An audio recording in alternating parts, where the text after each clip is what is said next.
You remember the last time you came to the Quad Cities? I sure do. I'm improving because the last time I was here, I was with Brooke Shields, and now I'm with you. Oh, I love you for that. Do you remember that? Yeah, well, sure I do. Yes, out on the Arsenal Island. At Yes. George's house. George invited us over. That's right. That's right. And let's talk about your role on the Today Show now. You happy with it? Yeah. This is my role on the Today Show, right? That's a lovely role too. Thank you. Took 65 years to get it. I'm a part-timer, as you know. We don't see you often enough. I know, and I appreciate that, and I love it, and I've had a wonderful run, but I just wanted to work part-time, so. Well, and I've been sliding into it, you know. Yeah. I used to work 4 days a week. Well, then now three. Announced twice or three? Twice a week. Twice a week. And we do miss you when you're not there. Thank you. Because we keep thinking you're going to run out of 100-year-olds, and you don't ever. The fastest growing group in America. Yes. In fact, that's why I'm here in town right now, talking to senior citizens. But the group between 80 and 100 is the fastest growing group in America. They tell me now there's something like 100,000 centenarians. So we're all going to make it eventually. Well, if Dr. Kevorkian doesn't have his way, we'll have a shot at it.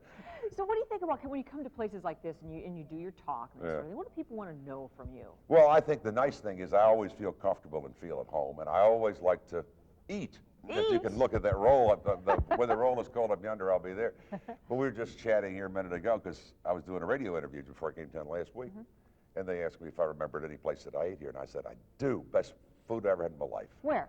Machine Shed, but I couldn't think. I wanted to call the Machine Shop, the Farm Shed. I couldn't. The Iowa Machine Shed. Unbelievable. Yeah. What'd you have there? Well, I had a pork chop bigger than me. Yeah. The thing looked like a steak with a thyroid. I've never had such a huge pork chop, and it was stuffed with something, probably cabbage or something like that. But the dessert, it was like an apple crisp. Yes, that's right. The big apple. Yeah. With 25 quarts of ice cream on top. Yeah, there you go. I almost couldn't finish it. It was so big. You remember that from 7 years ago. Oh, sure. See, you always remember every place you eat and every town you visit. Isn't that awful? Yeah. Well, And I can tell you where the best donuts in every good bakery in every town in America is. Yes.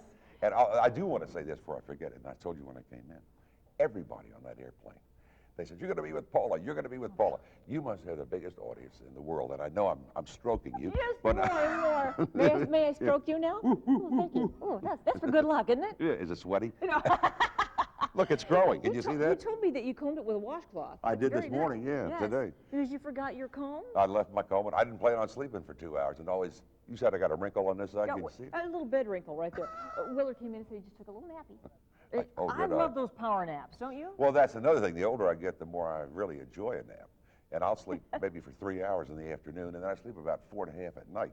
Oh. And sometimes, you know, on the plane, I slept for about 20 minutes, 30 minutes. And I really do get rejuvenated. I'm ready now. I can do You're looking sharp. Now, when you talk to folks today, what do you talk about? What's your act? Well, it's Your talk. I call it my little kind of like a Chinese restaurant menu. I take 2 from column A, 1 from column B. I try to size up the crowd. With this crowd, it's an easy out for me on this one because primarily the end of my speech has to do with centenarians and people who are 100 and how they got that way, and some hopefully humorous stories about them, and also a little message that I've tried to sort of establish wherever I go that I wanted to see young people and older people get together and have a dialogue because it's going to be very important since there are fewer people coming along and we are a very much a majority and as we get more and more of us. And it's going to be a real problem financially because the young kids are going to have to take care of us with their tax dollars. And I see in that a problem, you know, because taxes are high enough as they are right now. And Politically, it's going to be a force to be reckoned with. It's a force to be reckoned with. And so if there's any serious side to it, it's that. And then I fool around with my hair. Yes. Yeah. You want to go pick that up, Jeff? Where is it? Is it Yeah, still over there? it's here on the lobby floor. Thank you very much. This is the little. Isn't that awful? Now, this isn't your real hairpiece, is it? Yeah.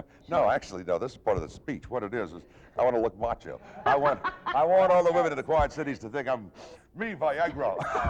Stop. Here, may I put this on you? Rogaine and Viagra. Go ahead. Okay, no. Is this right? It's got to be combed in, sort of. Oh, yeah. But you know, that's not bad. it looked better on him than it does me. Yeah. What's his name? Our photographer, Tom, is also hair challenged. He looked terrific. There you know what? That's not bad. Oh, that's a good hairpiece. Let me tell you, that thing costs $50. We're always throwing it around. Aren't you afraid it's going to get tattered? I don't wear fur serious anymore. This is my modern. Now that's the old style. Really? That's it. You did it. I know. Let me show you. This is the new look. I'm going to be hip now, baby. Hey, que pasa, dude? I love it.